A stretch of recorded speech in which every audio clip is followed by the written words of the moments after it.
खड़े होंगे तो लंबे समय से ही खड़े होंगे।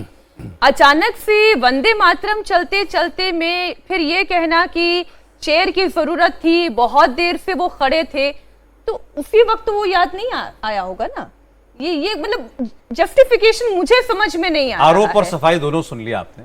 नहीं, देखिए, एक तो क्या है, कांग्रेस पार्टी के मुख्यालय में 15 अगस्त को पहले भी वंदे मातरम बजता था, तो पहले 2 स्टेंजा बजते थे उनके यहाँ, और ये 1937 के जब कांग्रेस अधिवेशन में बजा था तब से ये परंपरा चली आ रही थी। तो अब ये कानून बन गया है कि पूरा बजेगा, जहां बजेगा वहां पूरा बजेगा।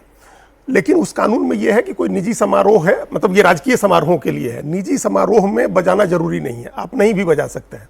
तो अगर कांग्रेस पार्टी वंदे मातरम बजाना नहीं शुरू करती तो उसके दूसरे रिपरकशंस थे, उसकी दूसरी बातें होती, लेकिन वो नहीं भी बजा सकती थी अपने कार्यक्रम में। लेकिन चूंकि उनके यहाँ बजता आ रहा है हमेशा से, तो वो बजना था। तो एक तो मिसमैनेजमेंट की बात थी कि पहले से अलर्ट करके क्यों नहीं रखा गया कि बजेगा तो पूरा बजेगा, आप बीच में नहीं रोक सकते हैं इसको, और बजेगा तो आपको अटेंटिव खड़े रहना है। एक तो एक मिसमैनेजमेंट का काम है, जो वो मामला है जो सेवा दल के साथ अपना सोनिया गांधी जो नाराजगी दिखा रही थी वो दिखाएंगी। जो दूसरा पहलू है वो है राष्ट्रगीत के अपमान का, और ये बिल्कुल सही कानून, सब जो कानून में जो प्रोविजन है जो अभी पास हुआ है पार्लियामेंट से 29 और 30 जुलाई को दोनों सदनों से जो पास हुआ है, उसके प्रोविजंस देवेंद्र जी ने पढ़ दिए हैं कि अगर जानबूझ करके ये लगा कि आप बाधा पैदा कर रहे हैं, अपमानित कर रहे हैं, तो फिर आपके ऊपर सजा होगी, 3 साल की सजा होगी। तो ये उसका बचाव का तर्क है, ये सफाई नहीं है। ये एक लूप होल होता है कानून में खोजने का कि हम जानबूझ करके व्यवधान पैदा नहीं कर रहे थे, जानबूझ करके हम उसका अपमान नहीं कर रहे थे। बात छोड़िए, हुआ क्या आपको लगता है वहां जो दिखा वो क्या बता? हुआ यही कि ये जो आदत है कि 2 स्टेंजा बजते हैं, नहीं बजना। अब ये हो सकता है कि राहुल गांधी को आइडिया ही नहीं हो, सोनिया गांधी को आइडिया ही नहीं हो कि अगर बजेगा तो पूरा बजेगा, नहीं तो नहीं बजेगा। अगर आप 2 स्टेंजा बजा करके बंद करेंगे तो कानून का उल्लंघन हो जाएगा। वो तो ठीक है, बज रहा था तो बजने देते। हाँ, गाने आप वही कह रहे हैं, उसके बाद नहीं गाना मालूम है तो चुपचाप खड़े रहिए। जो उससे रिएक्शन उसके बाद जिसको डांटना है, बोलना है, बोलते, उसमें कोई हर्ज नहीं। उस समय जो रिएक्शन आया इन लोगों का वो इस वजह से था कि स्पर ऑफ द मोमेंट का होता है ना, कि दो ही बजना था, ये कैसे बज रहा है। तो नाराज, इस बात पर नाराज हुए ना, बिल्कुल नाराजगी हुई, पूरा क्यों बज रहा है, बिल्कुल नाराजगी हुई कि पूरा क्यों बज रहा है। लेकिन उनको क्या ये नहीं पता है कि अब पूरा ही बजाना होगा, नहीं तो नहीं बजाना होगा। असली सवाल यह है कि आपको पता होना चाहिए कि बजेगा तो पूरा ही बजेगा। नहीं सर, मैं वो असली सवाल वो नहीं है। असली सवाल यह है कि पूरा बजने पे नाराजगी क्यों है? पूरा बज गया तो क्या हो गया, आप उखड़ क्यों गए? तीसरे पैराग्राफ के बाद चेहरे क्यों घूमने लगे, एक दूसरे से क्यों पूछा जाने लगा, क्यों सेवा दल के आदमी को बुला करके डांटा गया, ये क्या हो रहा है? बज रहा था, बजता रहता। अच्छा, जब बिल भी पास हुआ था देवेंद्र, मुझे ध्यान है वॉकआउट कर गए थे।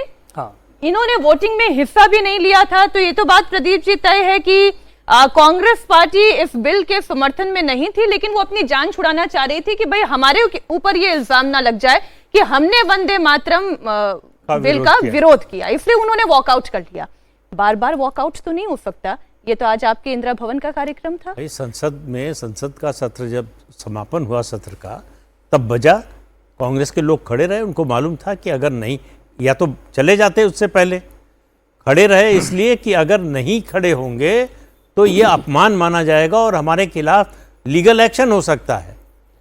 यहाँ ये जो बिल्कुल ठीक बात है, जयराम रमेश की ये जो सफाई है केवल इसीलिए है, वो कानूनी रूप से अपने बचाव के लिए, कि हमारा ऐसा कोई इंटेंशन नहीं था, ये वजह थी जिसकी वजह से ये सब व्यवधान आया। लेकिन वो कोई सफाई कहीं भी अगर FIR होती है तो वो उनके बचाव में काम नहीं आएगी। और वीडियो है, मतलब अगर केवल रिपोर्ट होती तब भी एक बचाव का रास्ता होता।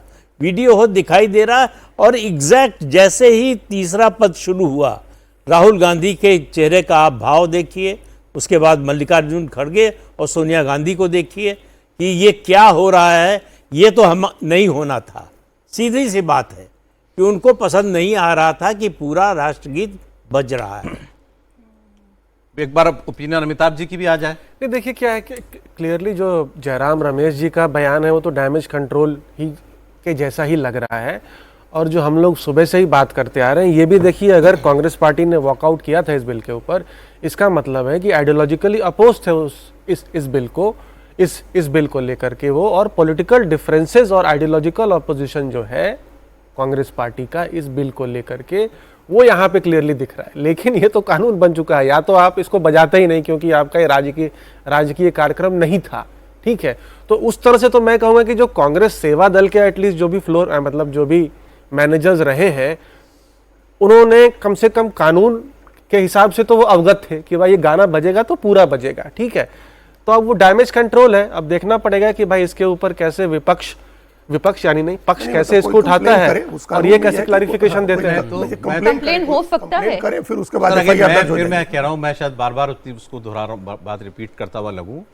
तो आप कानून की बात कर रहे हैं कि इसमें कोई कानून का उल्लंघन हुआ, मेरी नजर में वो सेकेंडरी है। अभी आपने जो कहा पॉलिटिकल और आइडियोलॉजिकल विरोध, पॉलिटिकल विरोध इस सेंस पे ठीक है, किसी के गले उतर सकता है। कांग्रेस पार्टी को ये बिल पसंद इसलिए नहीं था कि इसकी जरूरत नहीं थी।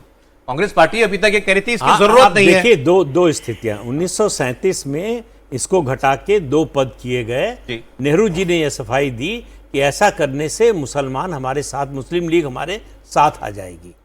आज जो विरोध है, जो वॉकआउट हुआ और आज जो हुआ, ये कि ये पूरा बजाने से मुसलमान हमसे अलग हो जाएगा, नाराज हो जाएगा, तो पूरी तरह से पॉलिटिकल मामला है जी। आपको राष्ट्रगीत की कोई चिंता नहीं है, आपको देश की संस्कृति से कोई लगाव नहीं है, आपको सिर्फ वोट दिखाई देता है हर चीज में, राष्ट्रगीत तक में आप वोट देख रहे हैं। ये सबसे बड़े अफसोस की बात है।